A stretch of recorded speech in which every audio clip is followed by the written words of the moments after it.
Do you want to learn how to make money writing music for TV, films, ads, and more?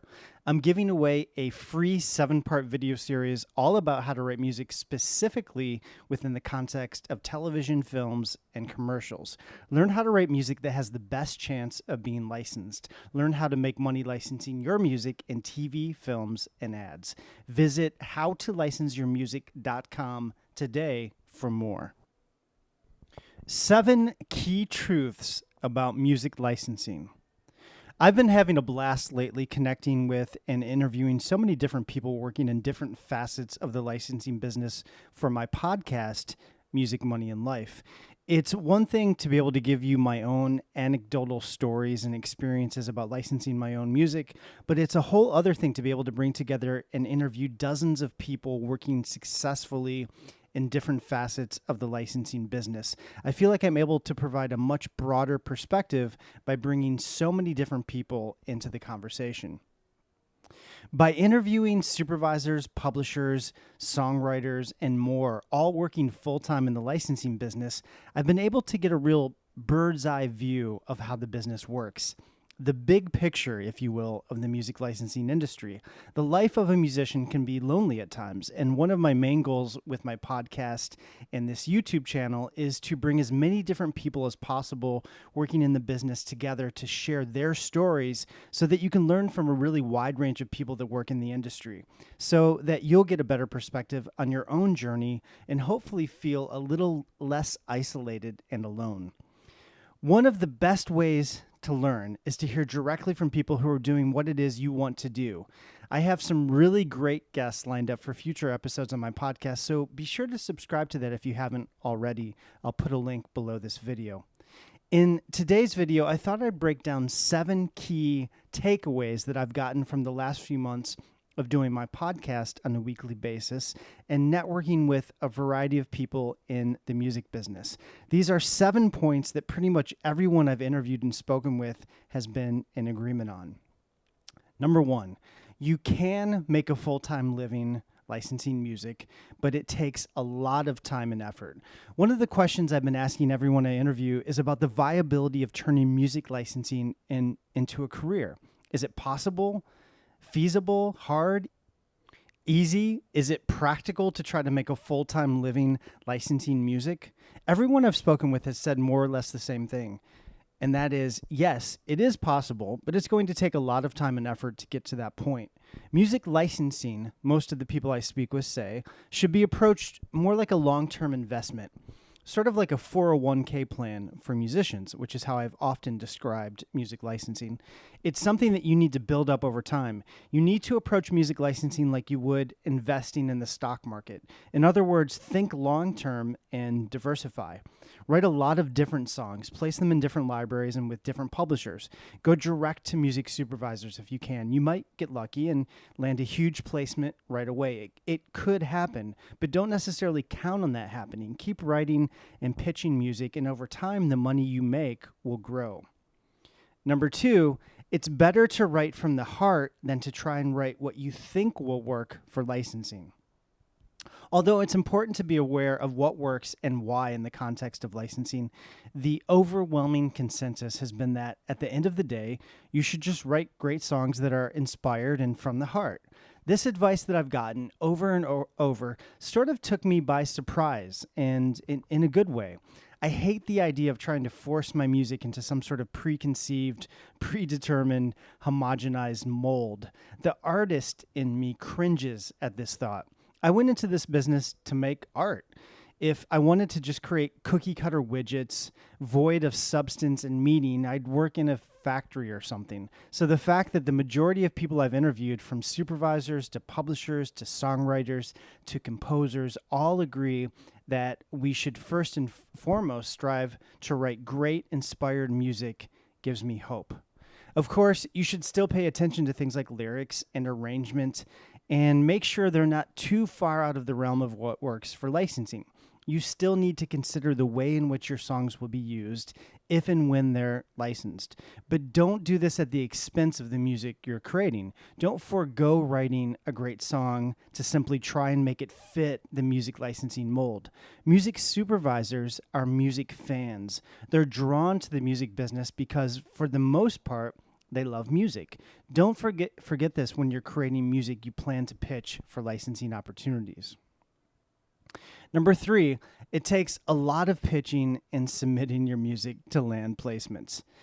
The music business is competitive. There is a lot of music being pitched. I spoke with one prominent music supervisor recently who told me that she gets as many as 1,000 submissions a day. Many supervisors simply don't have time to listen to everything that is being sent to them. Your job as a songwriter or composer is to rise above this noise and competition and get your music heard.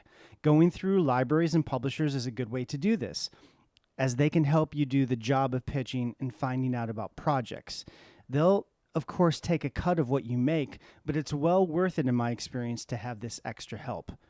You can also go directly to music supervisors as well, and if you catch them at the right time with the right track, they might be open to it. In my experience, supervisors draw from a lot of different sources to meet their music needs, and many are open to working directly with artists when it makes sense to do so.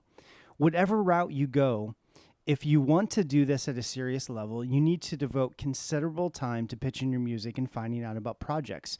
Most writers that do this full-time devote at least 2 to 3 days to doing nothing else but pitching per week. It really is where the true work comes in when it comes to landing placements. I wish there was an easier way, but the consensus is that to be successful at licensing, you need to keep pitching and networking on a regular basis. Number 4, you have to approach this like a job if you want to be successful. I think this piece of advice applies to any aspect of the music industry. You have to approach this like a job or business if you want this to be your job. Songwriters that make a full-time living doing this work full-time hours. I think what Sam Beam, also known as Iron and Wine, said about the music business sums it up perfectly. If you treat music like a job, they'll pay you like it's a job. Apply this mindset to everything you do in terms of being a musician. Set up regular hours to write and record music. Have a set schedule you adhere to when you're pitching music. Be consistent. There are a lot of musicians out there, but in terms of musicians that are really going for this in a serious, devoted way, it's a much smaller pool. Number 5, you need to have thick skin for this business. This probably comes as no surprise, but the music business is really hard. It's competitive. You'll be rejected most likely a lot, at least in the beginning. Don't even pay attention to the rejection. Keep making music, keep improving your music, and keep pitching your music. If you're passionate and motivated, eventually you'll win other people over. Of course, listen to the feedback you get. If you send your tracks to 20 people and they all say that your vocals are off key or that the production is bad, take note and work on improving that. We all have things to improve. But music isn't an exact science. What one music supervisor hates, another might love. That's why I don't pay too much attention to criticism or rejection in general, unless it points to something specific that I hear over and over. There's a difference between someone just not feeling a track and someone not liking it for specific objective reasons. If you know deep down you're writing and recording great songs, keep pitching them until you find others that agree. Number 6. There are no guarantees when it comes to licensing until a track is actually licensed. At the end of the day, there are no guarantees in this business until a song is actually licensed. You might find 10 publishers who love your tracks and they all pitch them unsuccessfully. It happens. Until a specific supervisor wants to use a specific track for a specific project and the song has been synced, it's all speculation. Don't let this discourage you, but also don't forget this reality of the industry. This is why the ongoing pitching of your material is so important if you want to approach this like a career. You never really know if something is going to happen until it happens. Unless you're a staff writer for a network or hired by a production company to write music on a salaried annual basis, you're always going to be looking for the next project and the next place to license your tracks. Of course, you'll be building up residual income too, as some of your tracks will likely be used repeatedly and in different projects over time. But for most writers that are doing this on a freelance basis, in other words, most of us, the pitching never really stops. And finally, number 7, you might decide this isn't for you, and that's okay. With all this talk about competition, rejection, and how hard licensing is, you might simply come to the conclusion that this isn't for you, and that's okay too. I feel like the only real reason to go into the music business in general is because you absolutely love making music more than anything else.